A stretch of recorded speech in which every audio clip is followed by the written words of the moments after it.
Boa noite, pessoal. Meu nome é Mirela Carla, está no ar mais um Autispod, podcast mais atípico deste Brasil, minha gente. Uma salva de palmas, muito bem! Estou aqui em São Paulo, numa temporada de gravações aqui, para conversar com muita gente bacana para o canal. Então, aliás, você que está aí sentadinho me assistindo, já deixa seu joinha, já curte, já compartilha, se inscreve no canal. Se puder e quiser, se torne membro. É uma forma também de apoiar a produção de conteúdo para que eu continue trazendo mais e mais pessoas. Aqui esse projeto, assim, meu projeto do coração que preenche a minha alma, que é de trazer informação gratuita, de qualidade para as famílias.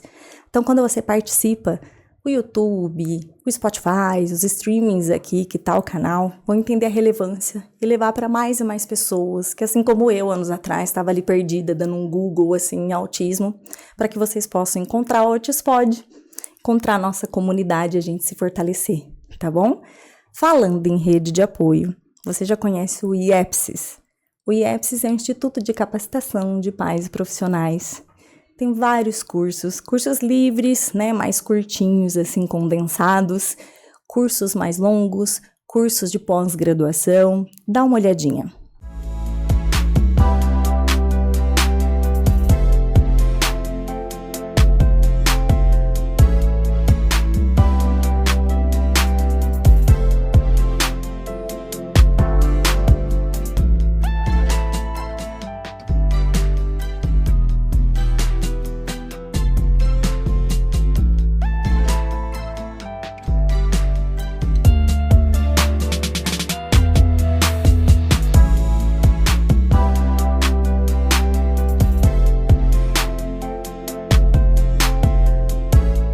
É isso, pessoal, não deixe de conferir, dá uma olhadinha ao longo do nosso bate-papo, vai passar aqui também o QR Code para vocês conferirem, tá bom? E vamos para o nosso bate-papo de hoje. Esse tema não é muito falado, mas deveria. Eu espero que cada vez mais os profissionais estudem para acudir aí as famílias, porque é mais ou menos assim, Deus nos acuda, a gente vai ficando a pé, porque os nossos autistas crescem e a gente precisa abordar esses assuntos. Afetividade e sexualidade no TEA. Como que a gente vai abordar? Já é difícil, espinhoso, a gente falar com as crianças, os adolescentes, né, típicos. No TEA, mais difícil ainda. Então, receba com muito carinho Tiago Florencio. Uma salva de palmas. Seja muito bem-vindo! Mirela, muito obrigado pelo convite. Tô muito contente de estar aqui. Fazia um tempo já que a gente queria ter se visto, né? Sim, já estava na resenha aqui, já ensaiando. A gente já tinha tentado de outras vezes, mas estou feliz de estar aqui. Acho o trabalho que você tem feito no Autispod muito importante. Acho que é importante para apoiar famílias, mas com um jeito científico, que eu acho que é o mais importante. Prática baseada em evidência, sabe? Com afeto, com humanidade, mas com evidência, né? Então, estou muito feliz e mais feliz ainda da gente falar desse tema que tem sido tão caro para mim. Tenho gostado muito e onde as pessoas me chamam, vem falar sobre isso, eu vou. Que é sobre sexualidade e afetividade, né? Nesta população para pessoas autistas. Então, estou muito feliz de estar aqui falando desse tema com você. Obrigada. Nossa, assim, bom, primeiro que quem me apresentou você, falou do seu nome, foi a nossa querida Lili, saudosa Liliane Signorini, né? E ela me disse com tanto carinho, ela dizia, você tem que falar com o Tiago. O Tiago tem uma didática maravilhosa, você vai ficar encantada de falar com ele. E agora eu sei por que ela me dizia isso, porque a gente já tá aqui num tricô faz um tempão, né? E já poderíamos ter gravado uns 4 podcasts aqui com os nossos bate-papos, né? É gostoso demais quando eu encontro pessoas assim como você, apaixonadas pela ciência, pelo estudo, né? Que a gente, enquanto família, a gente fica tão perdida nas pseudociências. Eu mesma, que não me considero uma pessoa... enfim, sou minimamente estudada. Eu já caí em cada promessa, né? Porque a gente fica num lugar de vulnerabilidade muito grande. Então... o propósito desse canal é de que aqui, pelo menos, eu consiga encurtar alguns caminhos, né? Para quem chegar aqui e falar, não vai por este lado, né? Aqui é mais demorado, é espinhoso, mas assim, não tem atalho. É aqui, é no caminho árduo, na constância, todo dia, mas é aqui que a ciência manda, né? Você está falando da Lili, que de fato foi quem nos apresentou. Sabe que, curiosamente, Mirella, eu não conhecia a Lili ao vivo. Nós nunca nos vimos. Nunca. Eu conheci a Lili no meio da pandemia. A pandemia tinha acabado de começar, nós estávamos todos fechados. E a Lili me deu algumas aulas. E eu também, não vou ser falso modesto, eu acho que eu também estudo, me dedico, eu gosto do que eu faço. Mas a Lili me deu tantas aulas, assim, teve algumas...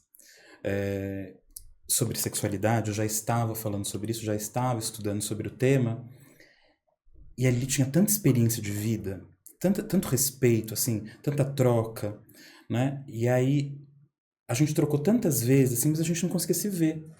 Porque eu fui embora, fui morar no litoral, ela continuou aqui, tocando as coisas dela, e a gente nunca conseguiu se ver. Mas pelo WhatsApp, a gente trocou tanto, assim, foram tantos áudios, tantas vezes que ela me acolheu, e teve a última vez que a gente se falou, eu decidi usar uma frase, um texto dela numa palestra. Eu ia falar sobre afetividade e sexualidade, que era o que a gente mais trocava, e aí decidi usar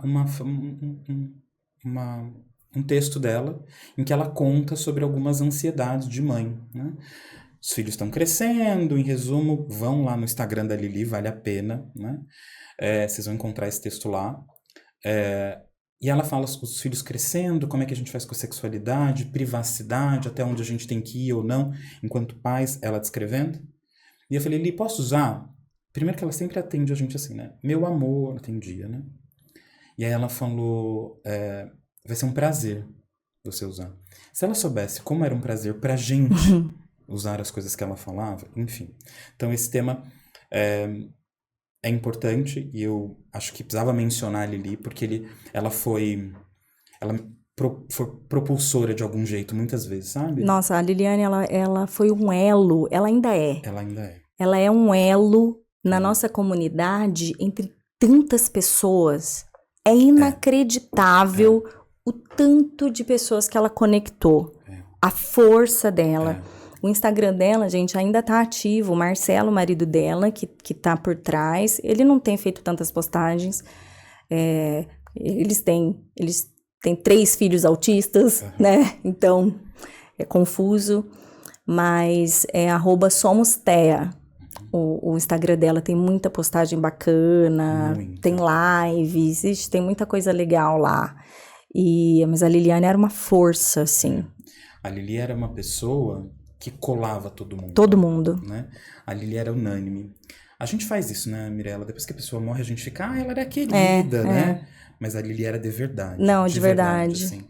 A Lili, ela colava muito bem a educação com a educação especial, profissionais com família. A Lili colava todas as áreas que o autismo se conecta, sabe? Professores, profissionais, família. A Lili colava todas essas áreas de um jeito que só ela acho que conseguiu, sabe? Só. Mas eu acho que ela conseguiu esse reconhecimento em vida. Eu acho também. Talvez ela não... Ela foi sem saber o tamanho dela. Isso eu acredito que ela foi, sem saber o tamanho. Mas essa unanimidade, o quanto ela era querida, assim, eu acho que ela... Em vida, porque, meu Deus, que mulher querida. É mesmo. Mas vamos ao tema. Como é que você foi para essa área? Por que você quis ir para os adolescentes? Eu comecei a trabalhar com autismo em 2007. Né? Foi o primeiro garoto autista que eu vi, que eu entrei em contato. Assim. Tava na faculdade, autista. Estágio, um moleque autista. E eu fiquei apavorado. Meu Deus, em 2007, eu tinha 18 anos, né? E a gente sabia muito pouco sobre esse transtorno, né? A gente, de um outro jeito. Então, nem acho que fiz um bom trabalho naquela época, é muito jovem.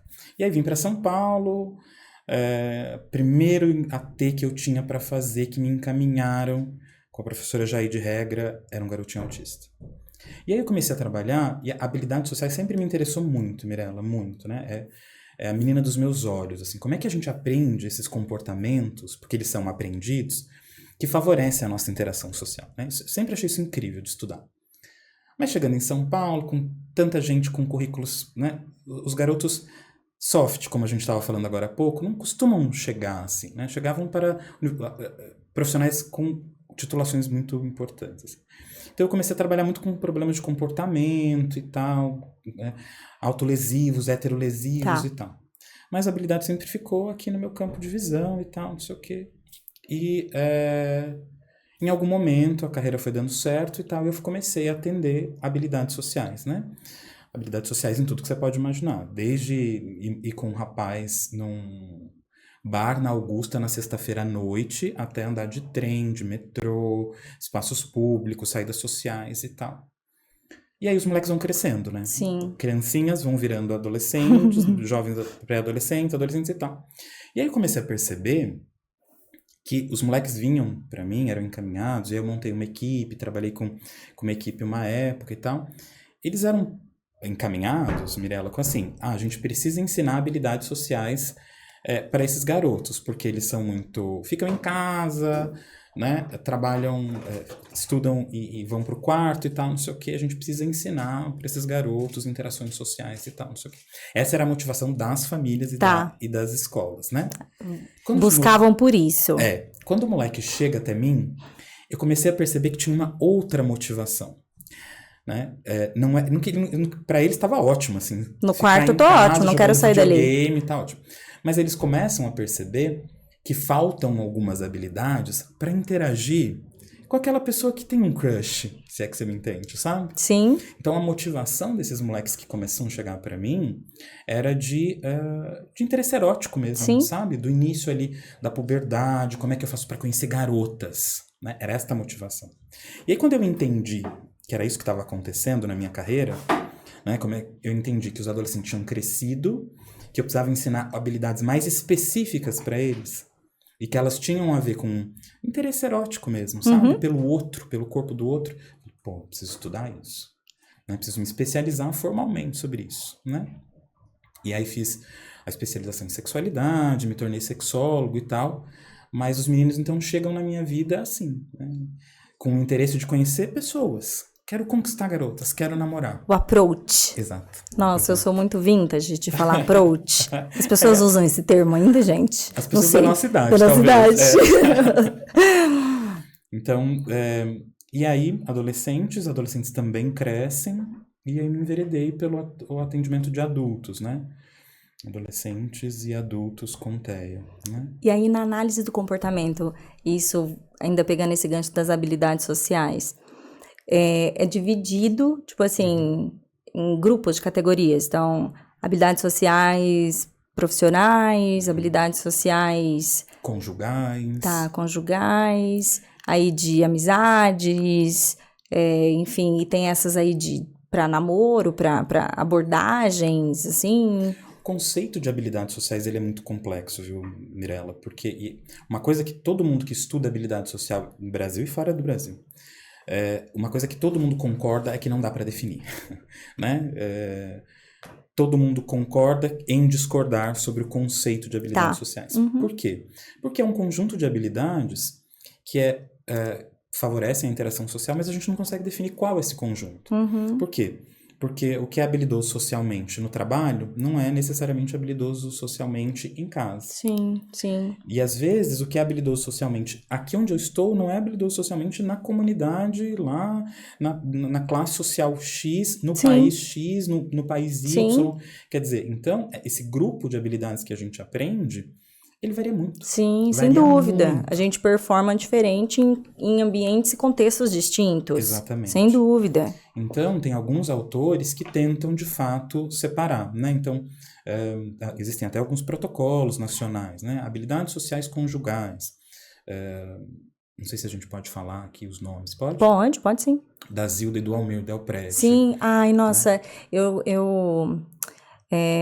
ia entrevistá-la e a gente, eu queria ter feito até presencial, E aí depois foi sugerido para que fosse online, enfim, acabou que não rolou a entrevista, mas porque ela tem um livro, né, com esses protocolos. A Zilda e o Almir são a referência nacional Isso. que a gente tem sobre habilidades sociais, né? Isso. Não necessariamente sobre TEA, né? Uhum.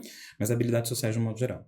A Zilda e o Almir, eles e outros profissionais, claro, né, outros estudiosos, Colaboradores, fazem algumas distinções, assim. Então, habilidades sociais na área do trabalho, assim, né? Onde você está trabalhando. Habilidades sociais com seus parceiros, então habilidades sociais conjugais. Mas a grande verdade, Mirella, é que não dá muito para separar, sabe? É um conjunto de coisas que a gente aprende para interagir com o outro, sabe? Para interagir bem com o outro, para produzir reforçadores sociais para nós mesmos. Né? Então, e aí, claro, é um conjunto aqui, um conjunto ali. E aí, pensando em habilidades sociais, ela está intimamente ligada ao desenvolvimento da sexualidade de alguém. Intimamente. Por quê? Porque sexualidade, primeiro que não faz um tempo já que a gente vem batendo na tecla de que sexualidade não é prática sexual, né? Não é prática sexual. Mas é um monte de outras coisas, né? Que são, inclusive, interferidas, interpassadas, atravessadas por também um monte de outras coisas, né? Mas o ponto é, a gente desenvolve nossa sexualidade na troca, na relação com o outro, né? Então, é por isso que é intimamente ligado com habilidades sociais, quando a gente está pensando no desenvolvimento da sexualidade de alguém. Se a gente está falando exclusivamente do interesse erótico, né? Se a gente está falando só desses impulsos que a gente tem quando a gente começa a entrar na puberdade, a gente também está falando de sexualidade, mas a gente está falando só de uma parte muito pequena. Parte, sim. Né? Todo o resto, que é entender se você é recíproco ou não aos meus impulsos, se a gente vai se olhar ou não, como é que eu me apresento no mundo, por que eu uso brinco, todos os sinais, o conjunto de sinais, como vocês, tudo isso é comunicação. Exato. Tudo isso é troca, é interação. Então, a formação da sexualidade de alguém, ela se dá na troca, no dia a dia, né? A construção de quem eu sou enquanto identidade, papéis, privacidade, intimidade, tudo isso vai se dando no aprendizado. Tem 2 autores que eu gosto muito, Mirella, que são Jerry Newport e a Mary Newport. São 2 norte-americanos, adultos, com nível 1 de suporte, e eles escrevem um livro que nem é tão recente mais assim, e que eles contam como é passar pela puberdade sendo autista, né? E tem uma metáfora que eles usam logo no primeiro parágrafo, assim. A sexualidade é como se fosse uma dança, assim, tipo, uma dança, né? E olha que metáfora boa, né? Enquanto você está conhecendo pessoas, aquela dança e tudo mais, né? E o autista, ele só se dá conta desta dança depois de muito tempo, quando já está todo mundo dançando, entende? E aí ele pensa, caraca, perdi muitas aulas de dança, né? Por quê? Porque essa dança se dá na troca, né? Então, basicamente, os impulsos, o desejo, está preservado no autismo, isso não muda, né? O que muda é a interação, o que muda é saber se o outro é recíproco, se não é, se tá tudo bem eu usar um brinco aqui, se não tá, né? Como é que eu me manifesto, como é que me coloco, como é que eu expresso, né, quem eu sou publicamente, né, minha intimidade ou não, até onde vai essa intimidade, até onde você não vai. Tudo isso é a construção da sexualidade de alguém, né? Por isso, então, a ideia de que sexualidade é muito mais do que só transar, sabe? Sim, sem dúvida. Se você pensar dentro de um grupo, aquela pessoa que se coloca, que performa socialmente, né, que tem presença, sem dúvida, ela é a que primeiro vai despertar mais interesse nos outros, que vai se destacar mais, assim, que tem mais chances, vamos dizer, né? Que vai ser mais vista. Totalmente, né? Do que aquele que tem mais dificuldade de expressar exatamente o que ele está sentindo, o que ele está pensando, né? Muitas vezes o rosto ou a voz daquela pessoa não expressa o sentimento que ela está tendo, né? Então, o meu marido, por exemplo, quando ele foi fazer o teste neuropsicológico dele, então a gente já sabia, ele teve o diagnóstico dele de autismo, veio junto com o do meu filho, junto mesmo. Mas aí a avaliação neuropsicológica foi feita muitos anos depois, e foi interessante, porque esmiuçou bastante alguns prejuízos que nem ele se dava conta. E uma coisa que chocou muito ele foi quando foi fazer avaliação de expressões faciais. E aí ele falou assim, amor do céu, ele falou assim, eu errei tudo. E aí ele falou assim, às vezes eu falava assim, não, esse aqui eu sei. Aí ele ia lá nas alternativas, ele falou, mas não tinha nenhuma das alternativas do que eu tinha pensado. E aí ele falou, eu não fazia ideia de que expressão era aquela. E muitas vezes no nosso relacionamento, eu tava com cara de choro, ou cara de brava, ou inclusive assim, sei lá, o olho vermelho de choro. E ele, tô indo na padaria, você quer pão? Ou, não sei o quê. E muitas vezes isso parecia muita insensibilidade, sabe? Muitas vezes isso. Então, essa percepção dele, e depois também minha, trouxe um entrosamento melhor para nós dois, né? Então, porque por muitas vezes para mim parecia totalmente insensibilidade da parte dele, e ele não estava fazendo essa leitura. Mas chocou muito ele, assim, porque ele errou inteira essa parte do teste. E nem de perto, nenhuma das alternativas, ele falou, chutei tudo, nenhuma pra mim era aquilo. Então, é claro que aquela pessoa, né, assim, ele não manifestava nada. Então, mesmo fotos, por exemplo, a gente vai tirar foto e ele acha que ele tá sorrindo. A cara dele tá de, sei lá, velório na foto, né? Ou às vezes ele fala alguma coisa muito pesada e ele fala com uma cara sorrindo e não tá de acordo o assunto que ele disse com a cara que ele fez, né? Então, é claro que isso vai interferir na performance. Entendeu? Sim. E aí, a gente já faz isso faz alguns anos, né? Nós, terapeutas, pais, todo mundo que trabalha com autismo, a gente já faz isso há alguns anos, que é fazer análise de tarefas de tomar banho, né? Tipo, quais são os passos para tomar banho? Isso aqui, lá, 150 passos. Mas a gente faz, mesmo que seja muito longo. E de paquera? Quais são os passos, né, de uma análise de tarefas que a gente pode decompor paquerar? Do que é aceitável ou não. Exatamente. Eu não sei também. Pois é. Mas eu sou ótima na paquera. Nossa, arraso. O fato de você não saber descrever não significa que você não saiba. É o que a gente chama de conhecimento tácito. A gente sabe, só não sabe explicar como, né? Você sabe quando você entra num lugar e a secretária quer trocar uma ideia ou ela não quer. Você pode até não saber descrever, mas você sabe, né? Essa molecada, essas pessoas, eles têm de fato um comprometimento nesta área, né? E aí fica faltando. E aí as perguntas que às vezes eles me fazem é, como eu sei que ela tá me dando bola, Thiago? Né? E aí a gente tem que trabalhar maciçamente, macetar a expressão facial, né? Que é pausar um vídeo, né, ou uma foto e com recursos tecnológicos mesmo, mostrando, circulando, essa expressão aqui, quando combinada com isso aqui, diz uma coisa. Quando combinada com essa outra, vai dizendo outra coisa, né? Por quê? Porque é isso. Senão ele vai saber o que é tristeza e o que é raiva e o que é felicidade. Mas isso é muito básico, né? Imagina a quantidade de recombinações que isso faz, né? Meu filho tem muita dificuldade também. Teve uma vez que eu e meu marido, a gente estava chorando muito, nós dois. Tinha tido um episódio muito triste lá em casa e tal, e a gente estava fugindo do meu filho em casa, pra ele não perceber, né? E aí fugimos, uma hora não deu. Meu filho encontrou com a gente tava assim, acabado, vermelho, nariz correndo, né?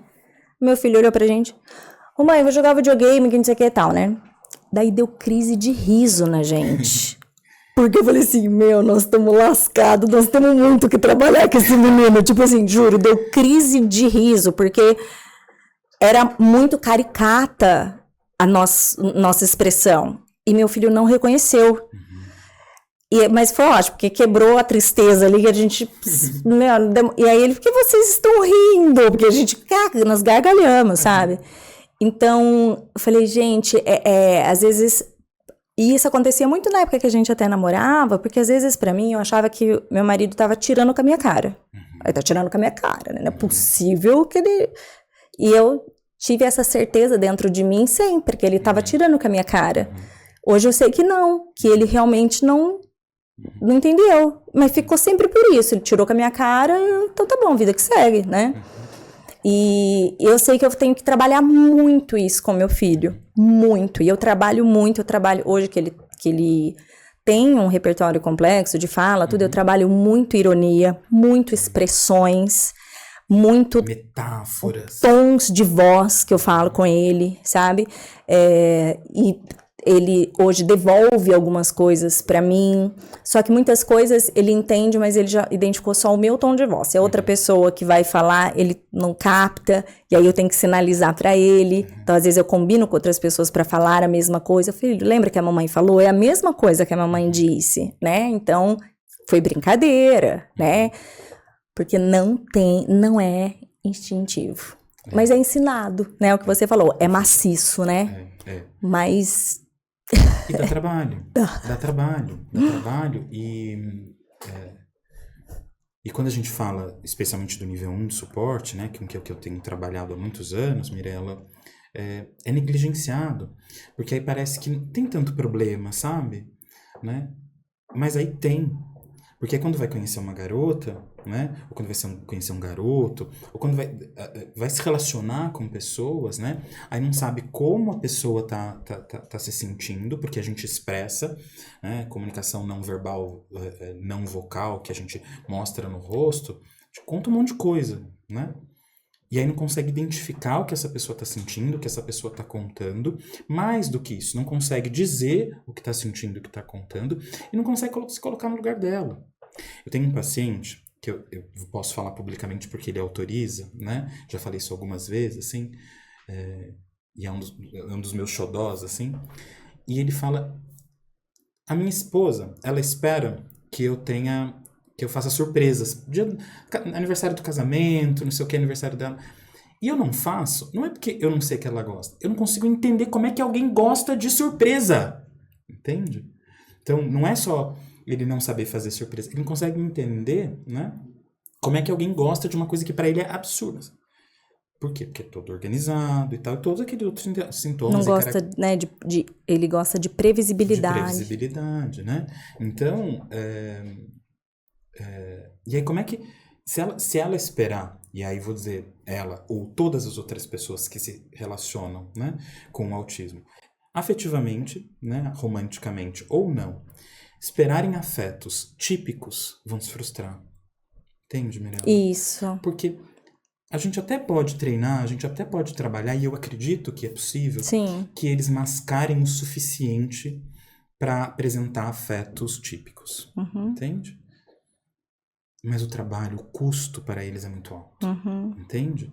Então, o que eu venho tentando e discutindo em todos os lugares que eu vou, inclusive aqui, a gente precisa achar um jeito, Mirella, de aceitar um pouco enquanto sociedade o afeto atípico, né? Porque, veja, isso é uma coisa que a gente já superou ou deveria ter superado. Autista não ama. Não, gente, não. 500 anos a gente devia ter superado essa ideia, sim. Né? Mas a manifestação desse amor. Exatamente. Sim. Ela é atípica. Né? Então, o que eu acho que a gente precisa treinar e se exercitar e falar sobre isso a gente precisa achar um jeito de, enquanto sociedade, enquanto mundo típico ou não autista, de se preparar para os afetos atípicos. Isso. Né? E ajudar essa molecada, essa galera, também a se aproximar um pouco. Não significa que eu quero deixar, faça o que você quiser. Não. Eu trabalho todos os dias na minha semana para que esses moleques, essas pessoas aprendam coisas que ajudem nas interações sociais. Isso. Né? Então eu acho que se a gente trouxer um pouco para cá a sociedade e trouxer um pouco para cá esses moleques, eles vão se encontrar. Isso. A coisa vai dar certo. Isso. Entende? O que eu acho que é um problema é que a gente ainda espera deles afetos típicos. Sim. Entende? E aí tô falando de uma moça que tá conhecendo um cara autista, entende? É disso que eu tô falando. Não dá pra esperar afetos típicos deles. Não. Gente, é difícil. Digo por conhecimento de causa. Lugar de fala. Né? É que assim, não dá pra romantizar. Acho que a gente tem que entender e saber o que você quer. Então, aí até mais, não digo relacionamentos, Se você tá numa fase de namoro e curtição, são fases. Quantos namoradinhos você tem, vivencia, sabe? Faz parte. Você não vai casar com o primeiro que você namorar. E aí, simplesmente vivencia. Se entrega e experimenta. Tá ruim, larga, depois namora outro e assim vai. Se você já está numa fase de casamento e você constitui família, e aí você quer estar em família, então é uma decisão. E isso implica justamente esforços de ambas as partes, né? Então, por exemplo, um diálogo recente meu e do meu marido. Eu sou uma pessoa que, assim, de passional. Eu sou passional e eu sou ativa e eu pareço um ratinho cocainado, vocês estão vendo, né? Assim, ligado no 220. Meu marido, ele pode ficar dentro de casa bastante tempo, sem fazer nada, né? Sem falar com ninguém e tudo mais. Então, nem tanto ao céu, nem tanto à terra. Então, a gente tem que conseguir um meio termo. Quando eu fui treinar bastante habilidades sociais para o meu filho e treinei muito dessensibilização de parques, dessensibilização de área kids, dessensibilização de supermercados, de restaurantes com meu filho, porque eu achava que isso seria, sim, importante para a qualidade de vida dele, mas também para a minha. Porque eu estava refém dentro da minha casa e eu estava morrendo dia a dia. Então, pelo bem da minha família e do meu também, eu não daria conta de ficar só dentro da minha casa, com aquilo como uma vida, entende? Então, eu precisava habilitar o meu filho, dar condições de vida para ele, e depois ele vai escolher a vida que ele quer ter, a rotina que ele quer ter na vida dele, enfim. Garantir habilidade. Depois, aí ele decide a rotina que ele, né? Mas eu preciso garantir que ele tenha habilidades até para ter direito de escolha, né? Então, isso. E aí, então, assim, meu marido e meu filho, se puder, eles acordam um pouco mais tarde, letargicamente, vão pra sala de pijama e assim podem ficar até depois do almoço, no sofá os dois e tal. O meu filho, ele é até um meio termo, ele aceita fazer outras coisas comigo. Eu tenho um Golden, que eu já acordo às 5 da manhã, eu já ando com o meu Golden na cidade inteira, busco o pão, lavei o quintal, já lavei a louça, já montei a atividade, já bolei o programa da cidade inteira, já, tipo assim, fiz 80 coisas antes deles acordarem, e que bom, porque se eu tiver que arrastar o meu marido pra fazer todas essas coisas, eu vou matar o meu marido infartado. Não dá pra eu exigir isso dele, entende? Mas não dá pra eu fazer o ritmo dele também.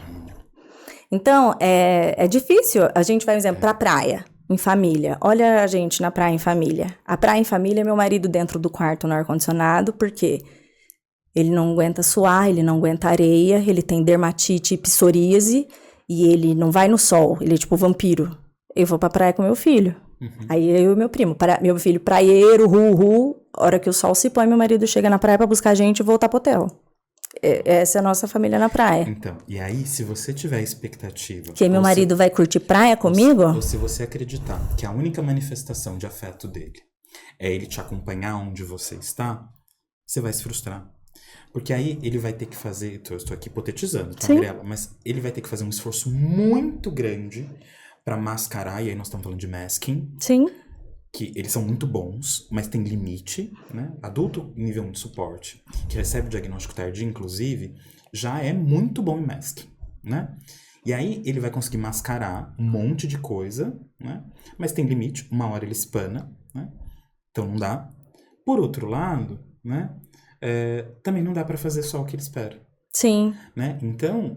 Nunca mais ir à praia. Eu, uma pessoa solar, que ama areia. Que acorda às 5 da manhã.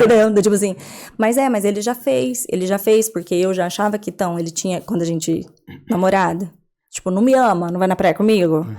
E aí, não vai me como? Nem uma caminhada matinal, do tipo assim.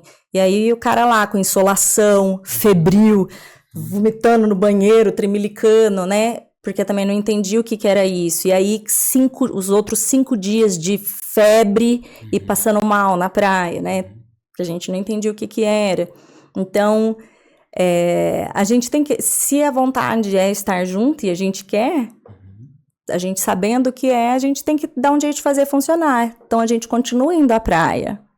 A minha ida à praia, hoje eu tenho meu filho que é meu parceiro, eu arrumei um Golden pra fazer companhia pra mim, não é mesmo? E a gente saber que a gente não tem que partilhar tudo o tempo inteiro. É uma ida à praia atípica. Isso. Né? Não vai fazer tudo junto o tempo todo e tudo bem. Você vai achar algumas coisas pra fazer junto.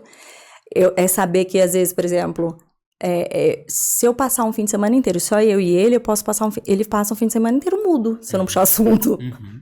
E pra ele tá tudo ótimo, tá Sim, super feliz. Sim. Mudo. Sim. Tipo assim, eu em outras épocas eu poderia achar que, tipo, nossa, tá com algum problema, não tá falando comigo. Não gosta de mim, não Exato, puxa assunto comigo. isso. Então, é diferente, gente, não adianta, assim, você tem que entender, tem que ser conversado, pode ser para quem não tá acostumado com esse funcionamento solitário, né? Então, não adianta você minimizar, romantizar, você tem que conversar, saber onde você tá pisando. De novo, se você é jovem, gente, vai namorar mesmo, viver a vida, você não precisa casar com o primeiro que você namorar, pelo amor de Deus, sabe? Vai viver sua vida. E se vocês estão casados enquanto família, é uma decisão de estar junto e se encontrar no meio. E aí, Mirella, eu concordo completamente com você, e aí eu estendo um pouco a provocação para além dos afetos românticos entre pessoas. Eu acho que a gente, enquanto sociedade, precisa se preparar, precisa rever o que a gente espera de expressão de afetividade dessas pessoas autistas. Entende? Amigos, grupos, você fala? Exato, no ambiente de trabalho, entende? Não posso promover só aquela pessoa que é amigona. Porque talvez o autista não vai ser amigão. Não é. Entende? Não vai ser. Não vai ser. Não vai ser. Eu não posso, a gente precisa pensar assim, na empresa, né? Eu vou promover aquele que chega tudo, bom dia, e aí, galera? Não vai ser este cara. Então, não vai ser este cara. Não vai ser este cara, né? Então, em todos os lugares, eu acho, a gente está muito longe de pensar uma inclusão decente, né? Na escola e tal, para o seu filho, você sabe do que eu tô falando. Sim. Está muito longe, mas está muito melhor do que pensar a inclusão afetiva dos autistas adolescentes e adultos, Sim. entende? Falta muito para a gente, enquanto cultura, incluir estes caras, porque a gente ainda espera a demonstração da afetividade, romântica ou não, de pessoas típicas. E eles não dão conta, sabe? E eu acho que... Não quero generalizar, né? Porque senão daqui a pouco a gente tem haters aqui, tá, Mirella? Ai, me erra, gente, sem tempo, sabe? Não quero generalizar. Mas, então sim, tem autistas que estão lidando muito bem com isso. Tá tudo certo. Mas eu tô falando pelos que eu atendo. Esse é o meu lugar de fala, inclusive. Entende? De alguém que atende pessoas que se queixam disso todos os dias. Não consegui chegar naquela garota, o que eu ia fazer? Ou o meu chefe, de novo, promoveu o cara legalzão, né? Então, acho que a gente precisa continuar, nós enquanto profissionais e pessoas que estão juntos com os autistas, ajudando eles a aprender habilidades, isso inegavelmente, mas enquanto sociedade acho que a gente precisa pensar de outro jeito também, sabe?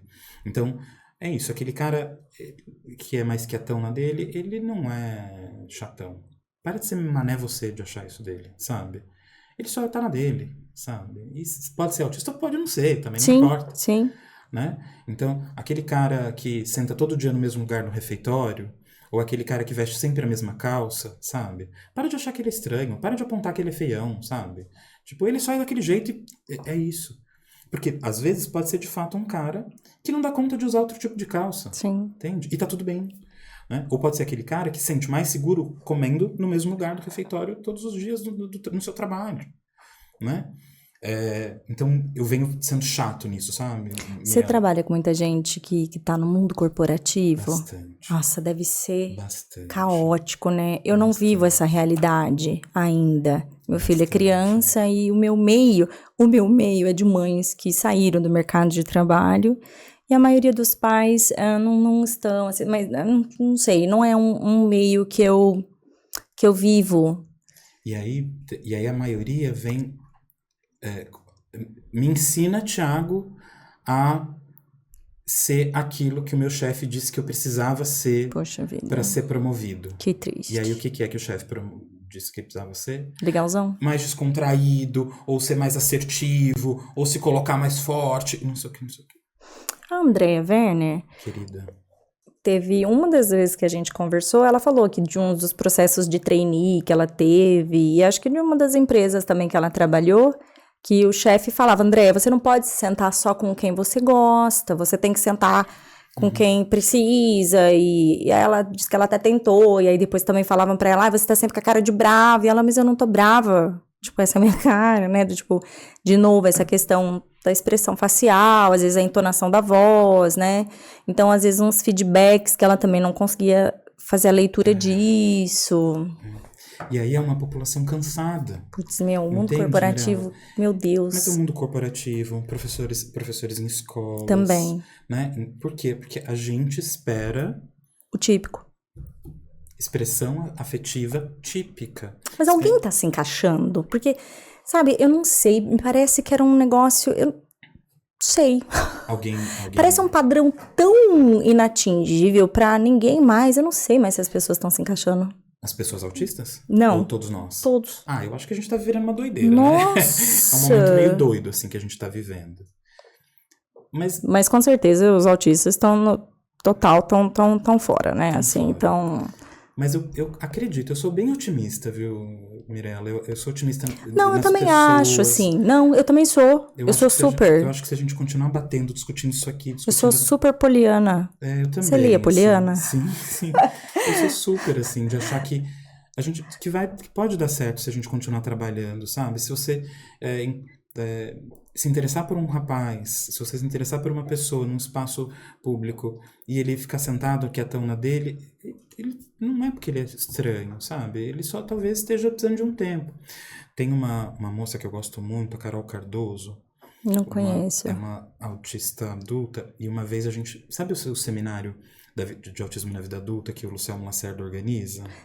Ah, eu não peguei o seminário, sabia? Eu acho que quando eu entrei pra... Faz tempo que não tem esse seminário. Acho que ele é bienal. Bom, mas também... Você tá numa outra fase, né? Não, mas é porque eu comecei a me atentar de uns tempos pra cá, mas eu acho que eu não vi, não peguei esse seminário depois que eu tô no... Eu acho que em 2021 eu fiz uma palestra com a Carol Cardoso nesse seminário. E a gente estava falando sobre o autismo na vida adulta, né? E 2 lugares de fala diferentes. Nós falamos juntos, mas a gente estava falando de 2 lugares de fala diferentes. Ela estava falando de ela vive e eu de que cuida de pessoas, né? Eram lugares de fala diferentes, mas juntos. E a Carol deu um exemplo que eu achei muito legal, que ela falou assim... parece... a gente vai numa balada, a gente vai numa festa e tudo mais... E o que todo mundo já sabe, que o autista fica sobrecarregado de luz, de som alto, não sei o quê. O que vocês não sabem é que a gente fica sobrecarregado de estímulo social também. Cada pessoa é uma avalanche de estimulação social. Imagina 10, imagina 20. Então, sobrecarrega mesmo. Entende? Sobrecarrega essa galera.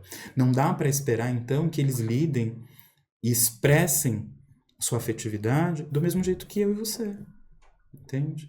Né? Que pessoas não autistas expressam. O que eu quero dizer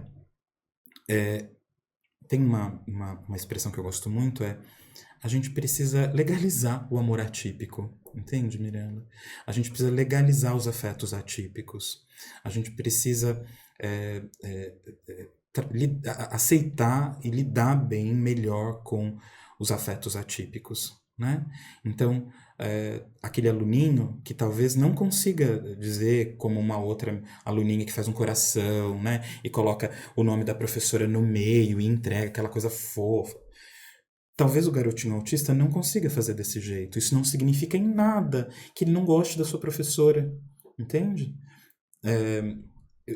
Esse mesmo paciente que eu te falei sobre a surpresa com a esposa, ele fala assim pra mim... a nossa sessão hoje foi muito boa, tá? E aí eu falo... E é a primeira vez que ele falou... Hoje eu já sei, né? A primeira vez que ele falou isso, ele falou assim... Porque você sabe, né? Eu não sei dizer muito bem como foi boa. Eu não sei muito expressar. Então eu preciso dizer com palavras. Foi muito boa, tá? Que demais. Isso é muita coisa. Muita coisa. Eu vou te falar como que meu filho manifesta. Meu filho... Coisas subjetivas são ele precisa de coisas palpáveis, e ele é bom em números. Então ele quer quantificar. Ai, não, meu Deus, que maravilhoso, já Tudo sei. ele quer quantificar. E desde 4 aninhos ele gosta de usar porcentagens. Então, se ele falar assim, eu tô com saudade. Não, eu tô com 70% de saudade. Eu tô com... Não, eu não dou conta dele. Eu adorei. Não dou conta. Então, tudo sempre muito porcentagem. E é engraçado que, assim, até pouco tempo atrás, ele colocava sempre, era eu, meu marido, né, de quem ele amava. Além dos bichos, eu, meu marido e minha mãe, que eram os que estavam mais próximos. Meu pai, ele ficava assim, vovô, você tá com 2%, até 10%, 2%. Ele, poxa, Arthur, não, mas do vovô, mas você já tá com porcentagem, tem que ter paciência, vovô, porque ele não vai colocar uma porcentagem pra te agradar, sabe? Mas qual que é a questão? Não é porque ele gostava pouco do meu pai, é que, tipo, ele fica muito comigo, com meu pai, com o pai dele, né, meu marido e com a avó. E eu não tô tanto assim com você, vovô, né? Tipo, mas não é que eu amo pouco você, né? Aí hoje o meu pai tá no 10% também, nossa, tal. E até a questão de contato pessoal, de contato físico. Então, o Arthur, ele deixa as pessoas abraçarem ele, dá o corpo, assim. Mas ele não abraça as pessoas. A gente, sim, super abraça, beija e tal, mas só nós 4 e uma amiguinha, a Maria. A Maria, ele abraça a Maria, tal. Os outros só assim, ele dá o corpo. E aí, até então, as professoras, ele nunca abraçou ninguém, nunca disse que estava com saudade de ninguém e nem que amava ninguém. E aí, o ano passado, no fim do ano, ele virou pra professora e falou, que ela falou assim, ai, Arthur, mas eu amo tanto você. Ele, tá, eu também te amo, 2%. Aí ela, Arthur, 2% é muito. Aí ele, tá bom, mas também não exagera tanto. E aí ela veio, Mirella, eu entrei nos 2%. Eu falei, isso é muita coisa, hein? Então, de novo, não é porque, só pouco, mas veja, é porque ele... nós, os 10%, é que ele fica muito, ele quantifica, né? Ele tem ali a reguinha dele, né? Então, tudo ele quer quantificar. Quanto de saudade, o tamanho, tudo proporção, porque para ele isso é mais palpável. E aí, se você dá números, ele consegue entender, né? Do que, tô com saudade. Tá, mas saudade quanto? Tô com fome. Fome quanto? Você tá chegando quanto? Vai demorar quanto tempo? Eu achei ótimo. Né? Então, essa é a unidade de medida que ele entende, né? Então, essa é a forma dele de se manifestar. Então, a gente tem que entender. Dele, do coração é dizer pra ela, você tem 2%. 2%. Exato. Se ela diz, mas 2% é tão pouco. Isso vai frustrar tanto, você vai desmerecer. Tipo assim, aquilo não é pouco pra ele.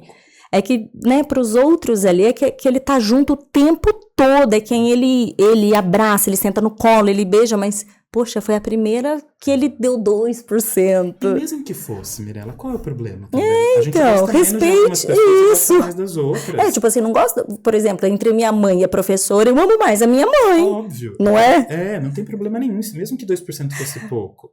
O que eu acho que a gente precisa se preparar é também para isso, para essa sinceridade do moleque, sabe? A própria professora não gosta de todos os alunos iguais. E tá tudo bem. E tudo bem, exato. E tá tudo bem. Acho que a gente vive num país, esse país muito quente, que é o Brasil, né? A gente é muito caloroso e tal. E aí essa molecada, e aí eu falo molecada, não é porque estou desconsiderando mulheres, tá? É porque a minha experiência de profissional é de muitos homens, né? Não, mas eu levei no plural, nem pensei só no masculino, levei no plural. Mas acho que a gente precisa se preparar e eu fico pensando, né? Como é que esses moleques se encaixam nisso? E é difícil mesmo, né?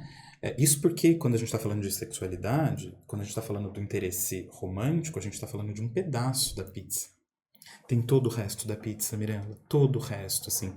Porque a sexualidade, a própria ONU já discutiu sobre isso, né? É um fenômeno que envolve não só sexo biológico, então, homem, mulher e tal, mas envolve identidades, papéis, expressão, um monte de coisa que é atravessado pelo fator biológico, obviamente, mas que é atravessado por fatores culturais, que é atravessado por fatores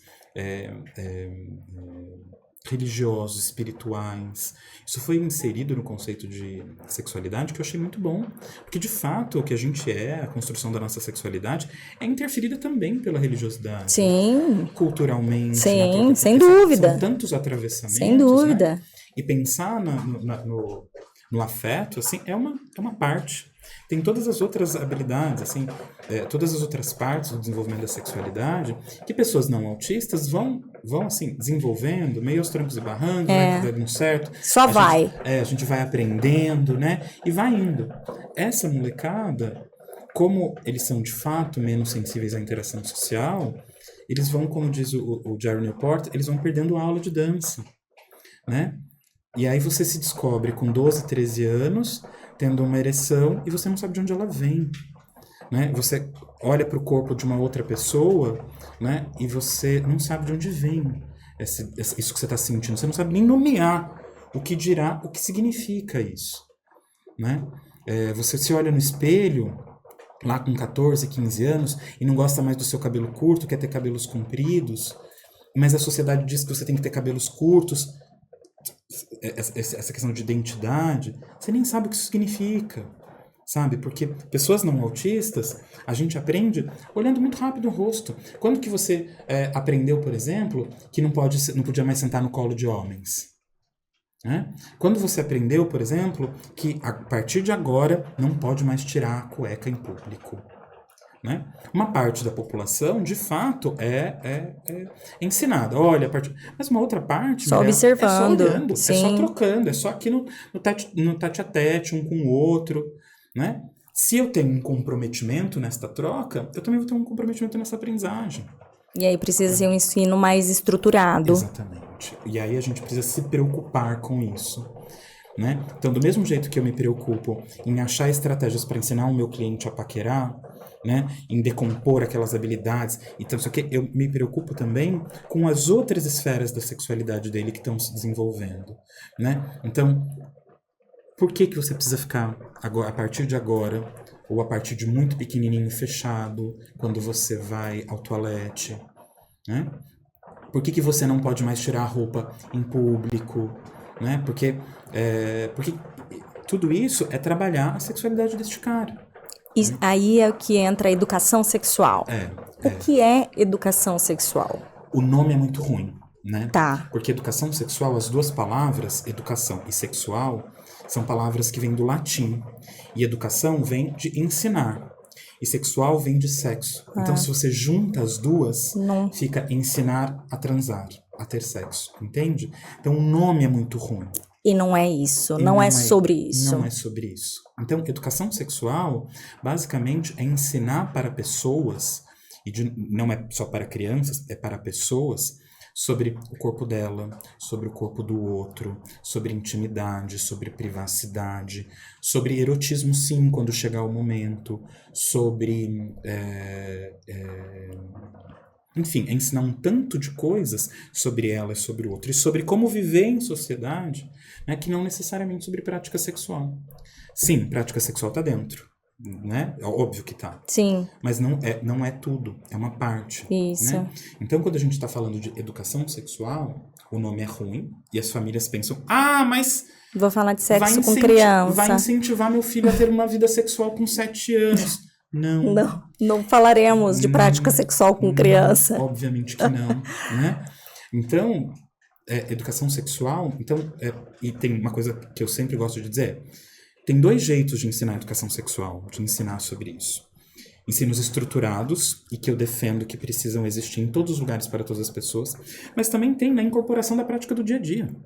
Quando você ensina a Mirella ou o Arthur, por exemplo, a fechar a porta do banheiro, você está compondo a educação sexual desse cara. Uhum. Quando você ensina ele, por exemplo, a fazer a sua higiene individualmente, sem ninguém precisar ajudar, você está ensinando ele a fazer a higiene dele quando chegar a hora da puberdade e da ejaculação.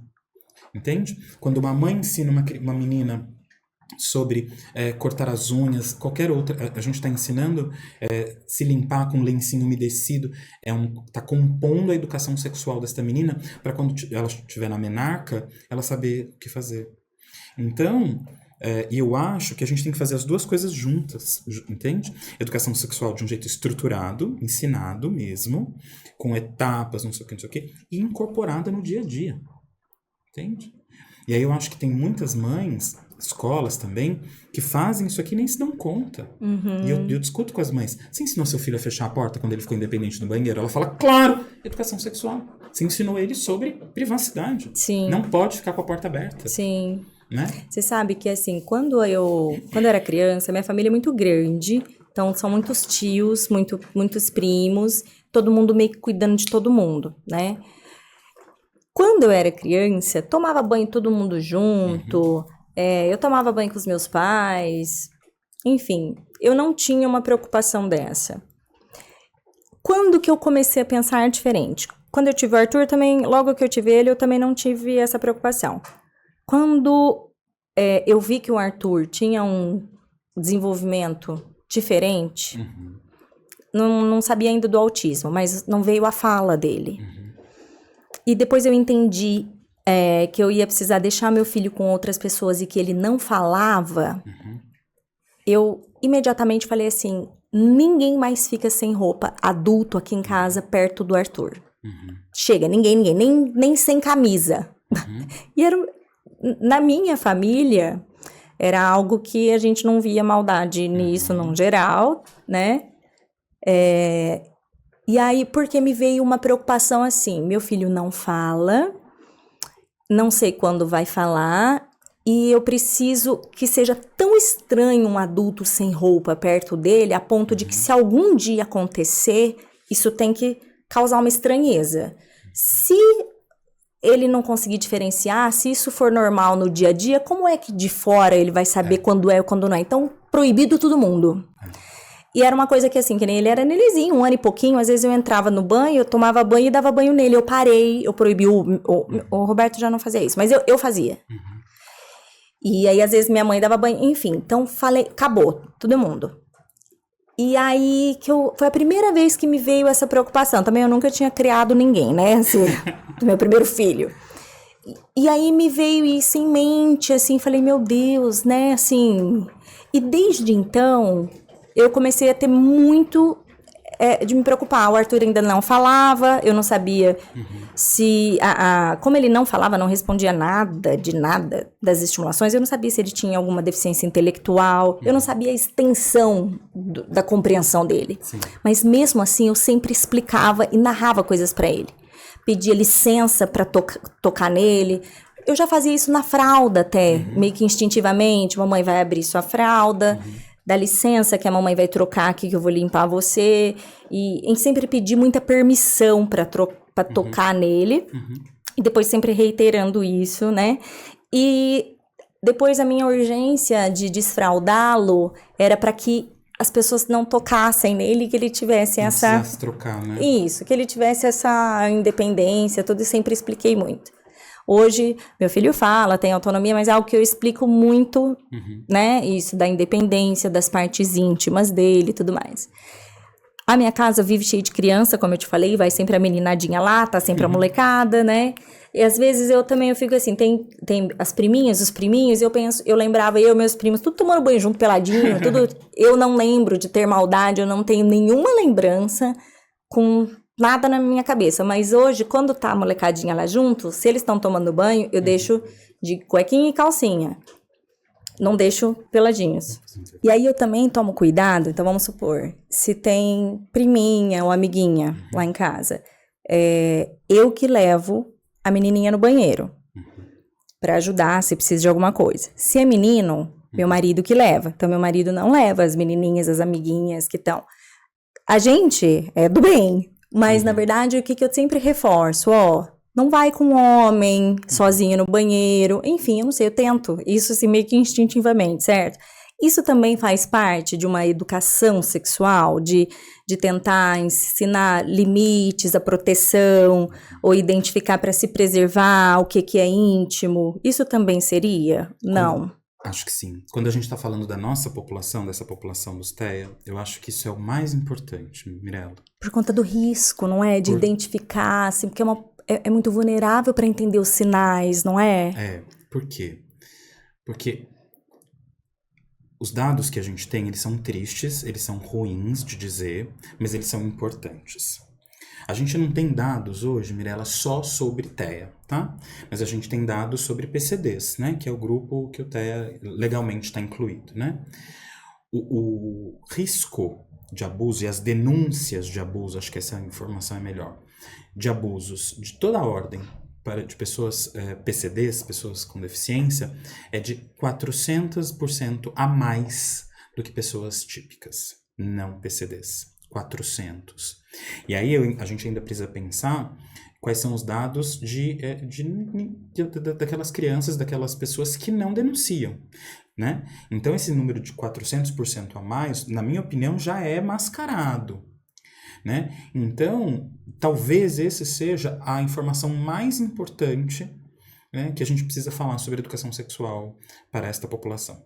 Veja, eu acredito em educação sexual para todas as pessoas. Para mim, Sim. para você, para todas as pessoas, né? Mas pensando nessa população especificamente, quanto mais a gente cuidar disso, mais a gente afasta eles de um precipício que é o abuso, né?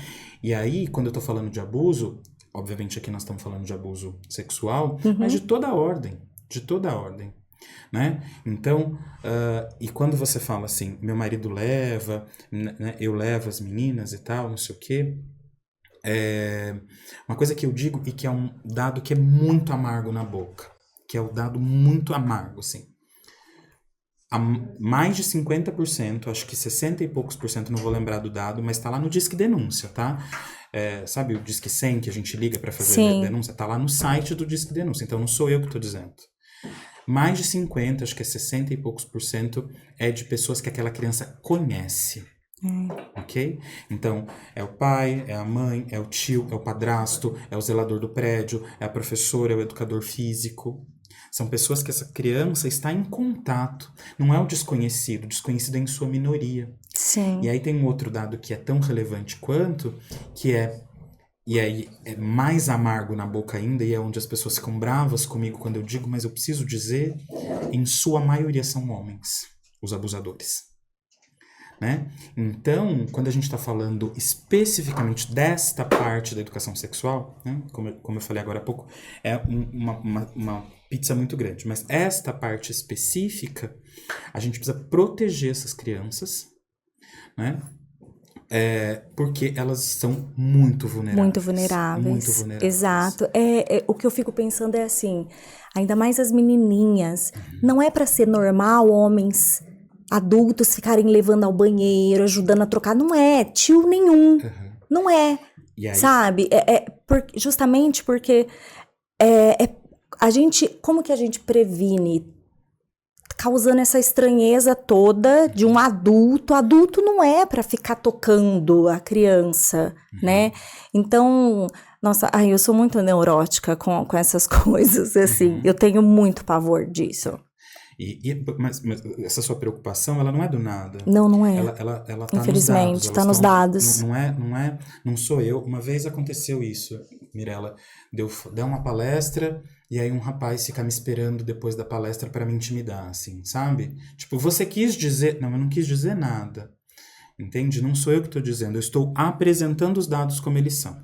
Primeiro, a maior parte dos abusos são feitos por pessoas que essas crianças conhecem. E eu não estou nem falando de PCD porque a gente não tem muito dado sobre isso. Estou falando de abuso de um modo geral. Segundo dado, além de serem pessoas que essas crianças conhecem, são homens. Então, é o pai, é o tio, Então, por que eu acho que a gente tem que falar de educação sexual desde que essa criança é pequenininha? Porque ela tem que ser protegida desde pequenininho. Exato. Como? Uma coordenadora de uma escola disse pra mim, como é que eu começo a trabalhar isso então desde pequeno? Ensinando a criança a fechar a porta, ensinando a criança o que é sim, o que é não, ensinando a criança o que é o meu corpo, o que é o seu corpo, ensinando a criança onde a gente pode tirar a roupa, onde não pode. Porque essa parte de onde pode também é importante, entende? Eu e você, qualquer um de nós, e inclusive as nossas crianças com autismo, elas podem tirar a roupa. No banheiro, na privacidade, no quarto, né? Elas podem se tocar. Eu espero que elas se toquem. Do ponto de vista de educação sexual e de desenvolvimento biológico do corpo de cada um de nós, é importante que elas se toquem. Aonde? Né? Com privacidade, Entende? Então, quando eu bato muito nessa tecla, educação sexual para todas as pessoas em qualquer fase da vida. Não significa, Mirella, que a gente vai colocar um pênis na cara de uma criança de 3 anos. Lógico. Ai, gente, toca, né? Não é sobre isso, gente. Não, a gente vai ensinar para cada faixa etária o que precisa ser ensinado naquela faixa etária. Sim, exato. Né? Então, para um menininho de 3 anos, eu vou ensinar ele, por exemplo, a fechar a porta. Isso. Tiago, quando que uma criança fecha a porta quando ela para ir ao banheiro? Assim que ela é independente. Assim. Ah, mas o pai... Não. E eu entendo, tem recortes culturais no nosso país.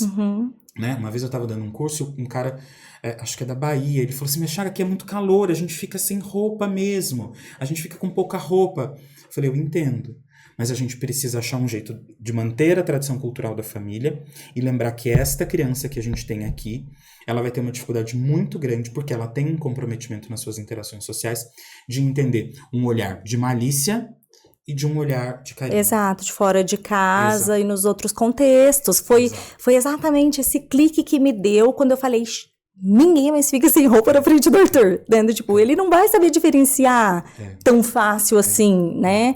E também, de repente, colocar regras de quem, de quais pessoas, quem que está autorizado...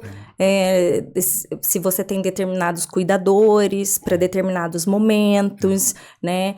E também, você sabe, uma coisa que recentemente eu conversei com o Arthur, porque às vezes o estereótipo do malvado fica muito caricatura.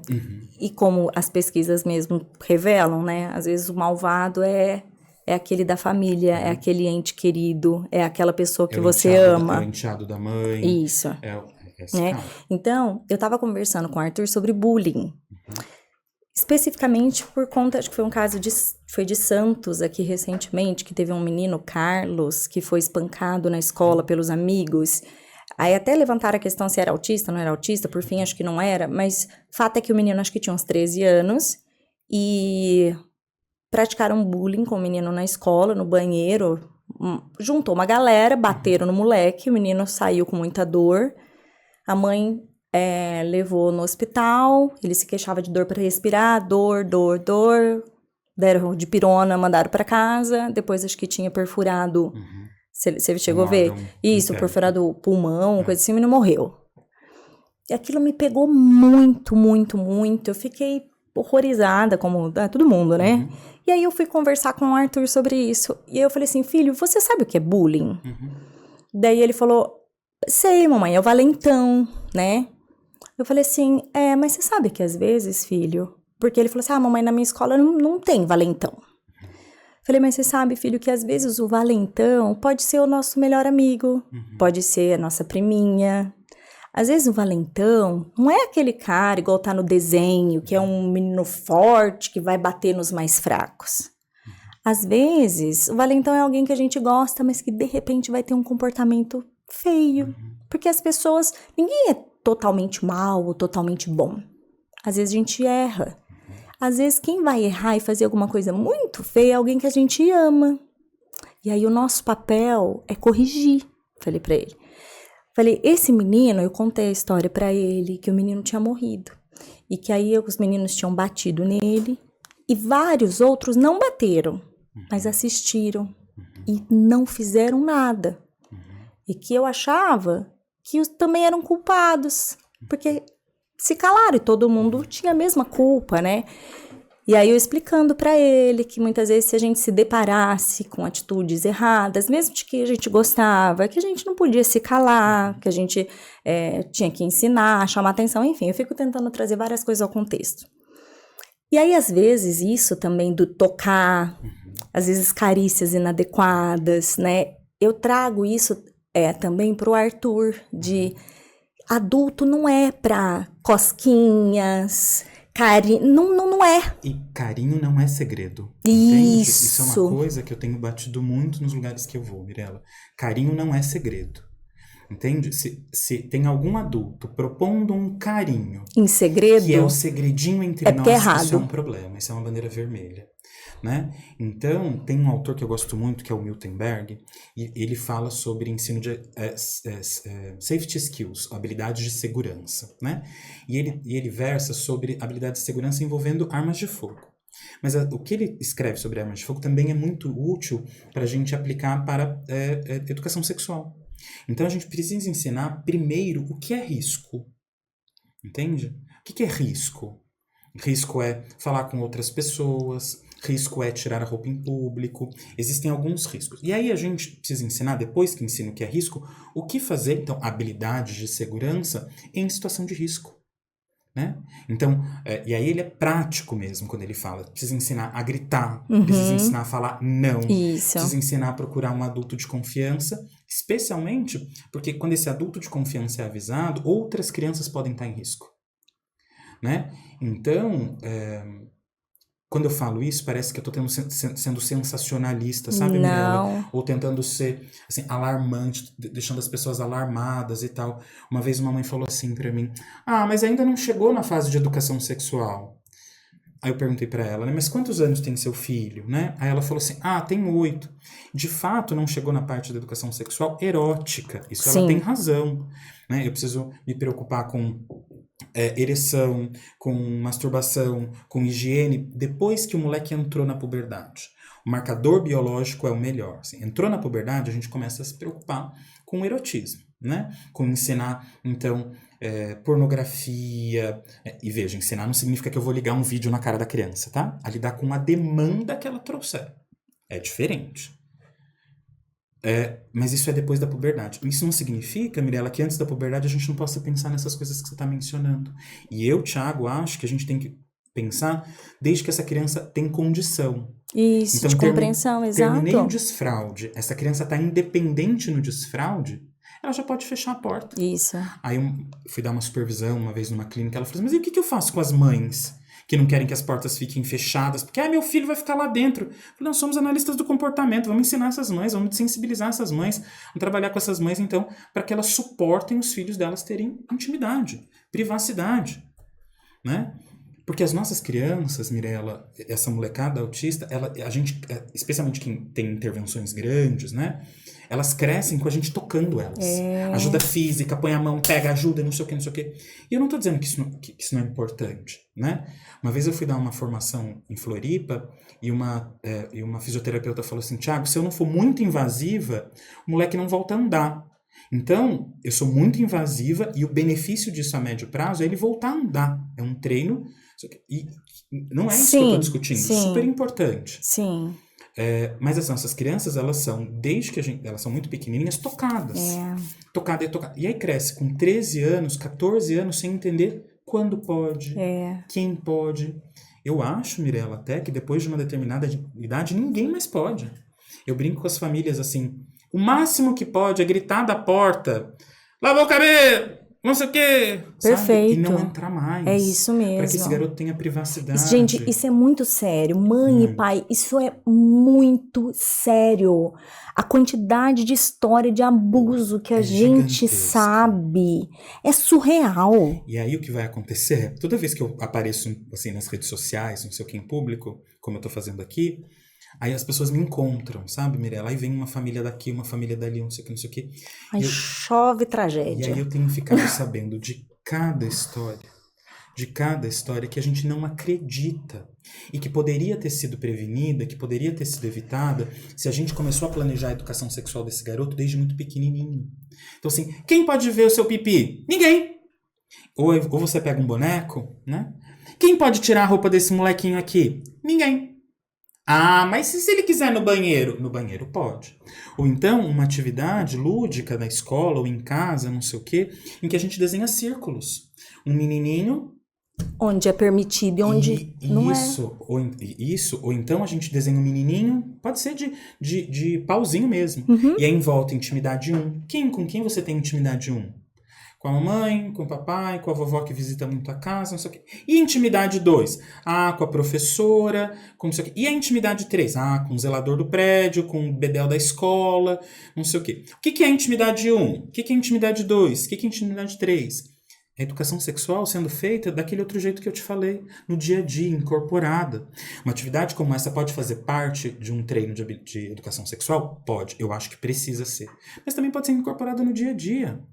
Entende? Então, aí um menininho lá, um desenhinho, o que essa criança pode fazer em público? Aí tem lá, pode ser com recorte, com desenho, com frase, não importa o conteúdo. Importa o que você está ensinando. O que essa criança pode fazer em público? Aí pode riscar. Desenhar, correr, brincar, pular. O que essa criança pode fazer sozinha? Aí sim, pode tirar a roupa, se tocar, entende? Porque educação sexual no nosso país, Mirella, historicamente, fazia parte da aula de ciências. Sim. A professora de ciências ensinou para mim, para você... Reprodução. Pênis e vulva. Isso. Não é suficiente. Embora os professores de ciências façam o melhor que eles podem, não é suficiente. Né? Especialmente para a nossa população, para os moleques com TEA. Especialmente. Entende? Por quê? Porque a gente vai ter uma população que é vulnerável ao que a literatura às vezes chama de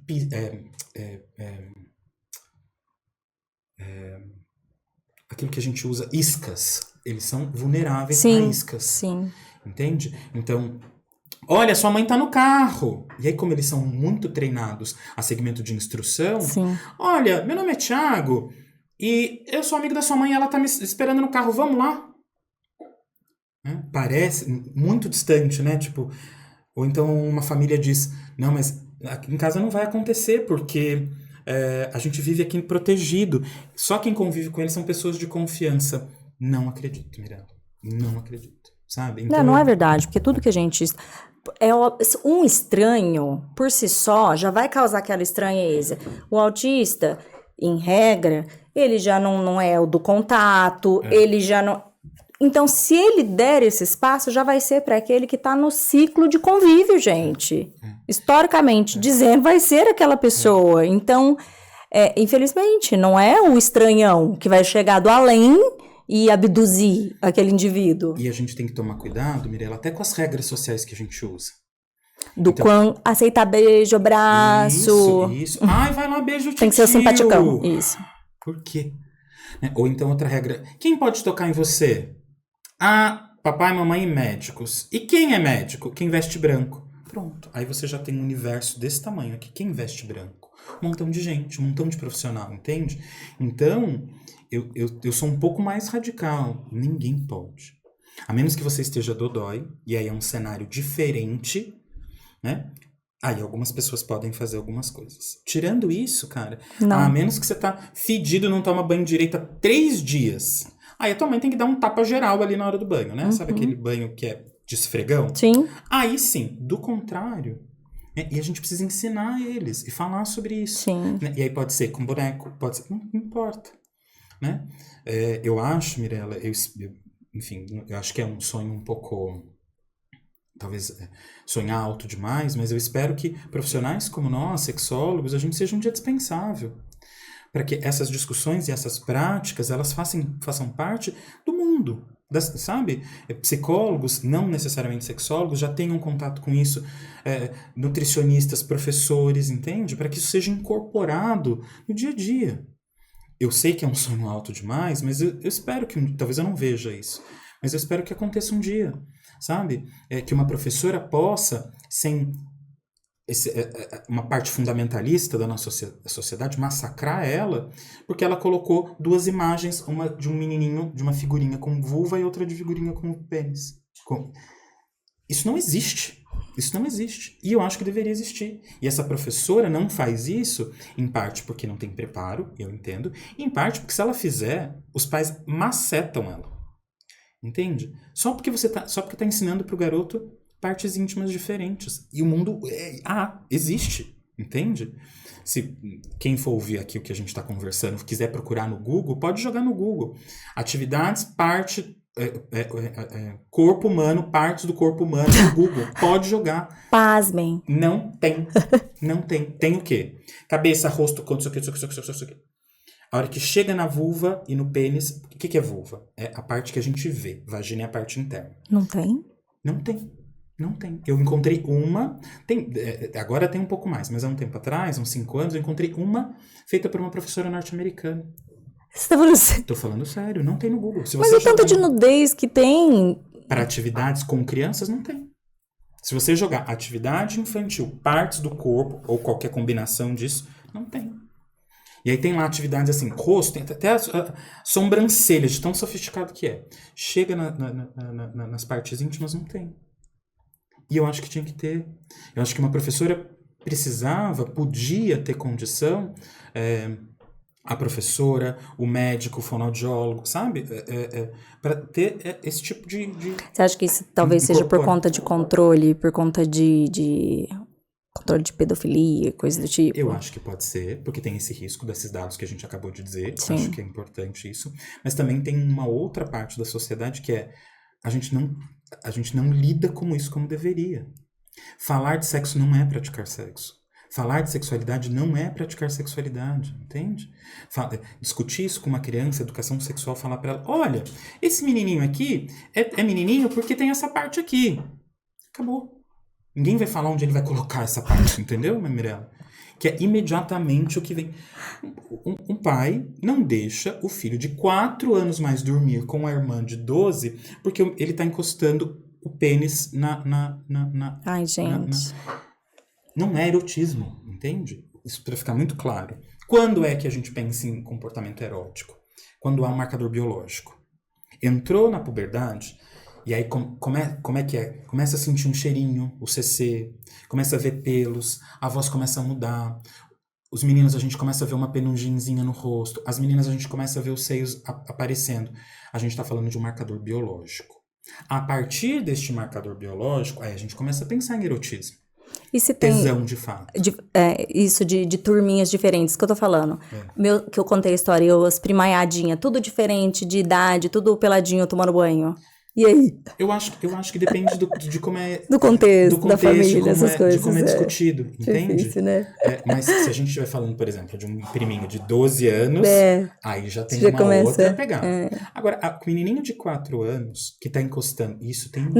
Eu não tô dizendo essa história aí dos irmãozinhos, tá? Sim. Não, tô falando de grupinhos, pensando em amiguinhos e grupinhos heterogêneos, assim, já é... E aí precisa ensinar limites e tal. Mas o que eu tava dizendo com esse exemplo é o pai proibindo o filho de 4 anos. Gente, 4 anos, quando a gente vê, isso na literatura tá comportamento sexual inapropriado, CSI, tá? Quem quiser pesquisar é CSI, comportamento sexual inapropriado. Não significa que tem erotismo, entende? A análise do comportamento aplicada já tem recursos para lidar com esse tipo de comportamento. Só que a gente não fala, porque a gente fica, ai meu Deus, isso acontece comigo, Mirella, com alguma frequência. Colegas muito bem informados, que conhecem técnicas, estratégias, têm letramento sobre isso, mas envolver um pinto... Ah, meu Deus! Vou falar com o Thiago, porque eu não sei o que fazer. Não tem uma estratégia, Mirella, específica para CSI, entende? Vou sacar aqui, vum. Né? Eu até poderia fazer e ficar milionário, né?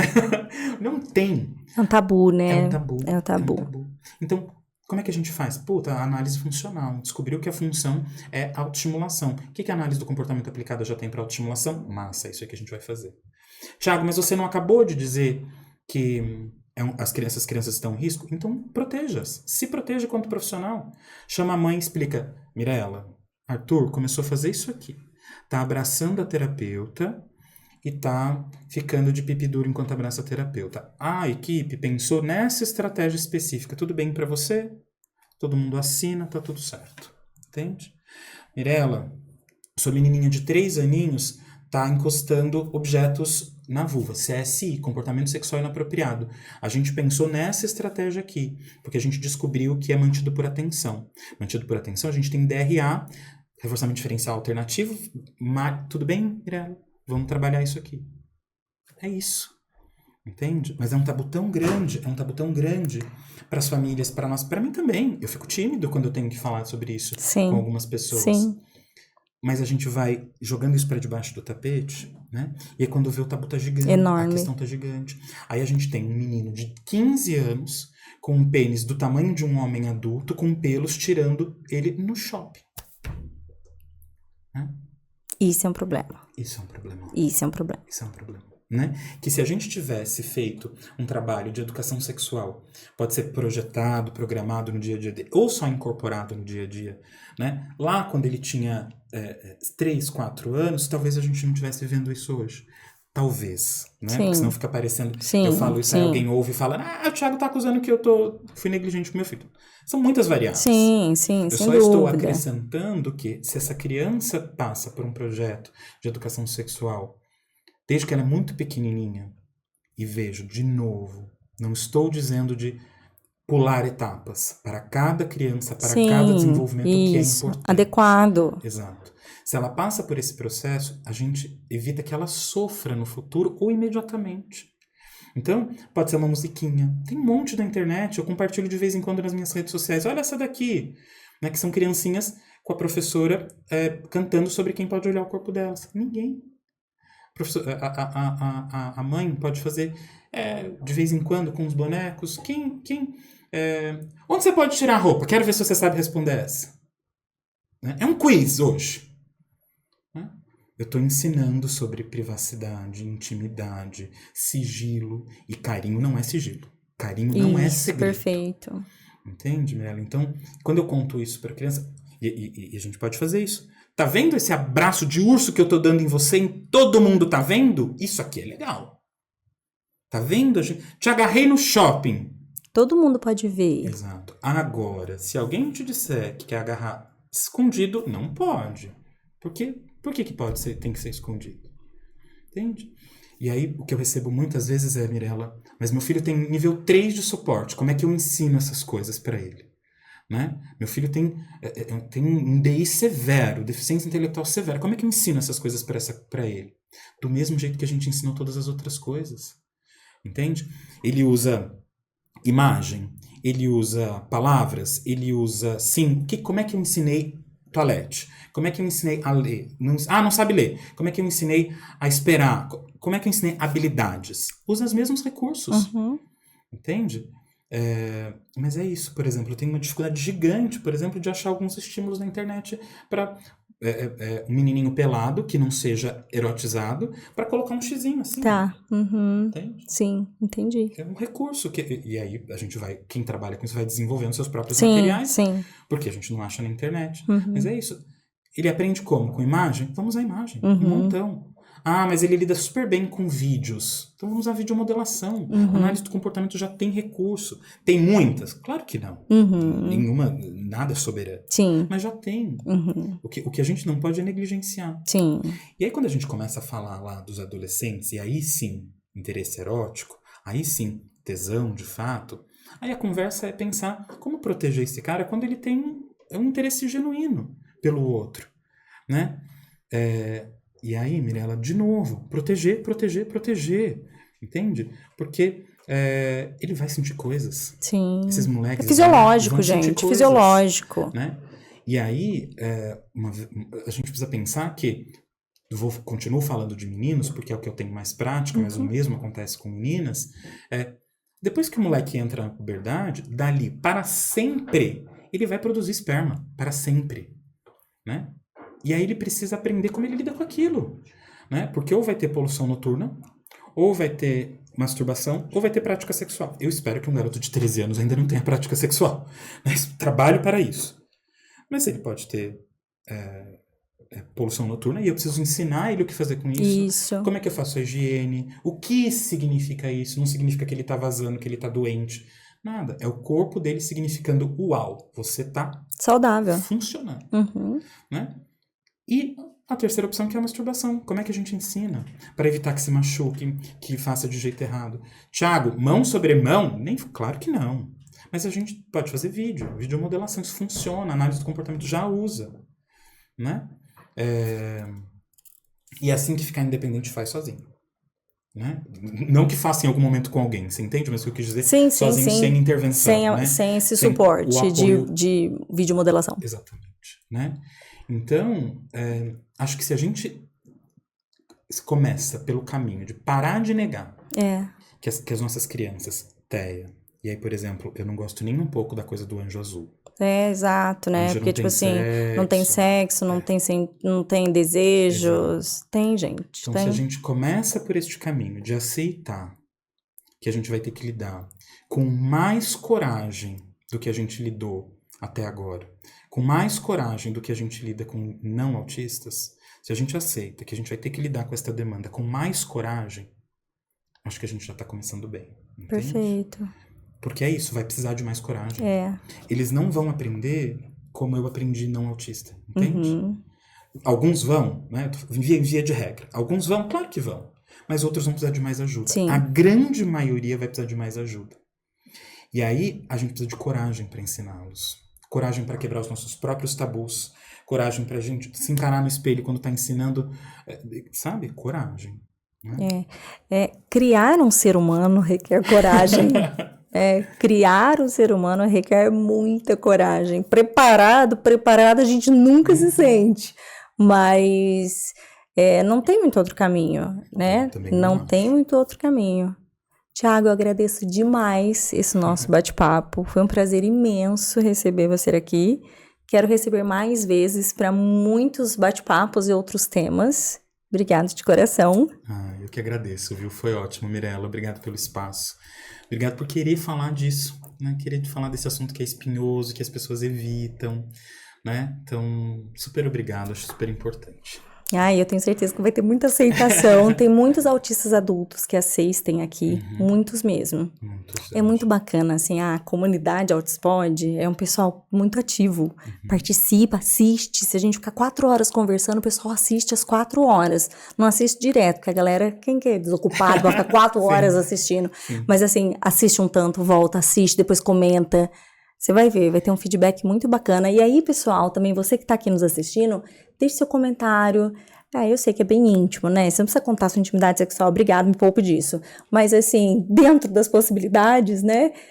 Conte isso, você até como mãe, dessa dificuldade de acessar, dos tabus que você tem, da sua experiência, dessa dificuldade de troca. Ou então, se você é autista adulto, você teve alguém que te orientou, que te guiou, né, uns perrengues que você passou, do que for possível de compartilhar na rede, né, mas também não precisa, se for muita coisa também não precisa não, obrigado, né. E se você que tá aqui até agora não se inscreveu no canal, já se inscreve, já me dá essa moral, custa nada na vida, e eu te espero no próximo episódio. Um beijo, tchau, tchau.